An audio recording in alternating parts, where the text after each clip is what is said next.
సర్వ మానవాళికి రక్షకుడు, మనకు కొండంత అండగా నిలిచేవాడు, మనసులో తలచిన వెంటనే గుండెల నిండా ధైర్యాన్ని నింపగలిగే మహాయోధుడు, అభయహస్తంతో ఎల్లవేళలా మనల్ని కాపాడే ఆ పవనపుత్రుడిని ఇప్పుడు మనసారా స్తుతించుకుంటూ శ్రీ పంచముఖ ఆంజనేయ స్వామిగా అవతారమెత్తిన కథని దృశ్య రూపంలో తిలకిద్దాం రండి. ఆంజనేయం ప్రసన్నాంజనేయం ప్రభాదిత్యకాయం ప్రకీర్తిప్రదాయం భజే వాసుపుత్రం భజే వానగాత్రం భజేహం పవిత్రం భజే సూర్యమిత్రం భజే రుద్రరూపం భజే బ్రహ్మతేజం. అది రామాయణ మహాయుద్ధం భీకరంగా సాగుతున్న తరుణం. శ్రీరామచంద్రుని సారథ్యంలో వానర సైన్యంతో విజృంభిస్తూ లక్ష్మణస్వామి తనతో పోరాటం చేస్తున్న రావణుడి కుమారుడు ఇంద్రజిత్ తలని బాణంతో ఒక్క వేటుతో వేరు చేశాడు. ఇంద్రజిత్ మరణమాట విన్న రావణుడు ఆవేశంతో ఊగిపోయాడు. ప్రతీకారం కోసం పాతాళ లోకాధిపతి తన సోదరుడు అయినటువంటి మహిరావణుడి సహకారం కోరాడు. సాయంత్రమీ రామ సంకీర్తనలు చేసి నీ రూపు వర్ణించి నీ మీద నీ మూర్తి గావించి నీ సుందరం పెంచి నీ దాసదా సుందరై రామ భక్తుండనై నిన్ను నే గొల్చెదన్. నీ కటాక్షంబునం దూచితే వేడుకల్ చేసితే నా మురాలించితే నన్ను రక్షించితే. తంత్ర విద్యలో ఆరితేరిన మహిరావణుడి దాడి గురించి విభీషణుడి ద్వారా ముందుగా తెలుసుకున్న హనుమంతుల వారు తన ప్రభువుల విశ్రాంతి మందిరానికి కాపలా ఉన్నది. ఆ దుష్టుడు లోపలికి ప్రవేశించడానికి పలు ప్రయత్నాలు చేసి చివరికి మాయోపాయంతో విభీషణుడి రూపం ధరించి మందిరంలోకి ప్రవేశిస్తాడు. నిద్రిస్తున్న రామలక్ష్మణులను అపహరించి పాతాళ లోకానికి తీసుకుని పోతాడు. అంజనాదేవి గర్భాన్వయా దేవ నిన్నెంత వాడన్ దయాశాలి వై చూచియుందాత వై దూచిగరం నిలిచియున్ తొల్లి సుగ్రీవకున్ మంత్రి వై స్వామి కార్యార్థమయ్యేగి శ్రీరామ సౌమిత్రులను చూచి వారిని విచారించి సర్వేసు పూజించి యప్మానుషం పంటు గావించి వాలిని సంపించి కాకుత్సతిలకున్ కృపాదృష్టి వీక్షించి కిష్కింధకే తెంచి శ్రీరామ కార్యార్థమై లంకకే తెంచియున్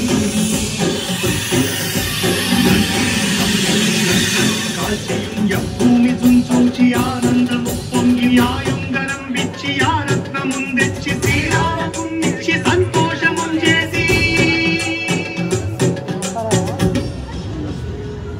తన ప్రభువులను కాపాడుకోవడానికి వాయువేగంతో పాతాళ లోకానికి చేరుకున్న ఆంజనేయ స్వామికి సగం మొసలి సగం వానర రూపంలో ఉన్న వింత జీవి ముఖద్వారం వద్ద కాపలా కాస్తూ కనిపిస్తుంది.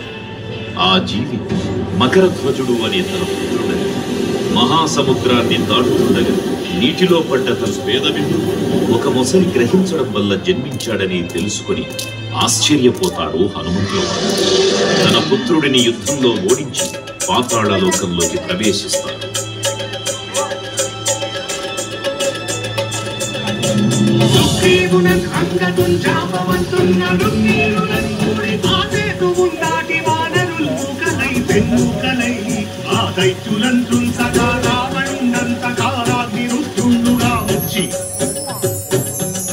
బ్రహ్మాండమైనట్టి ఆ శక్తిని వైచి ఆ లక్ష్మణున్ మూర్తనుందింపగానప్పుడే నీవు సంజీవిని తెచ్చి సౌమిత్రికిన్నిచ్చి ప్రాణంబు రక్షింపగా కుంభకర్ణాదులం వీరులం కోర శ్రీరామ బాణాగ్ని వారందరిన్ రావణుం సంపగానంత లోకం పురానందమయ్యుండ నవ్వేళనం విభీషణు వేడుకంతోడు కన్వచ్చి పట్టాభిషేకంబు చేయించి సీతామహాదేవిని తెచ్చి శ్రీరామకున్నిచ్చి అంతన్నయోధ్యాపురించొచ్చి పట్టాభిషేకంబు సంరంభమయ్యున్నా. పాతాళ లోకంలో అడుగుపెట్టిన పవనపుత్రుడు మహిరావణ మరియు అహిరావణ సోదరులతో భీకర పోరు చేశాడు. 5 దిక్కులలో ఉన్న 5 దీపాలను ఒకేసారి ఆర్పడం ద్వారా మాత్రమే వారి మరణం సంభవిస్తుందని చెప్పగా అప్పుడు మహాబలి 5 ముఖాల ధారణ చేసి పంచముఖ ఆంజనేయునిగా అవతరించి ఏకకాలంలో 5 దీపాలను ఆర్పివేసి ఆ దుష్ట సోదరులను తుదముట్టిస్తారు. నీకన్న నాకెవ్వరు కూర్మిలేరన్సు మన్నుంచి శ్రీరామ భక్త ప్రశస్తంపుగా నిన్ను సేవించి నీ కీర్తన చేసిన పాపముల్ భాగ్యముల్ కల్పునే సామ్రాజ్యముల్ కలుగు సంపత్తులు కలుగులో వానరాకారయో భక్తమంగారయో పుణ్యకంకారయో ధీరయో ధీర నీవే సమస్తం ఆధారక బ్రహ్మ మంత్రం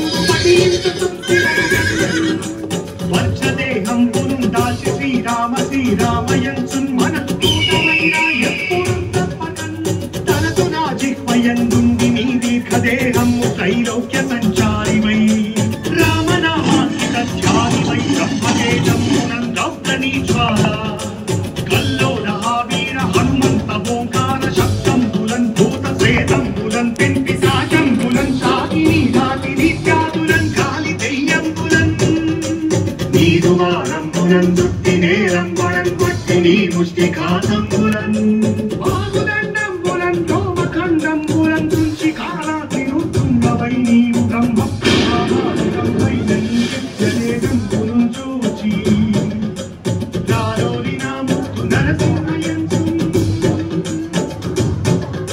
దయా దృష్టి వీక్షించి నన్నే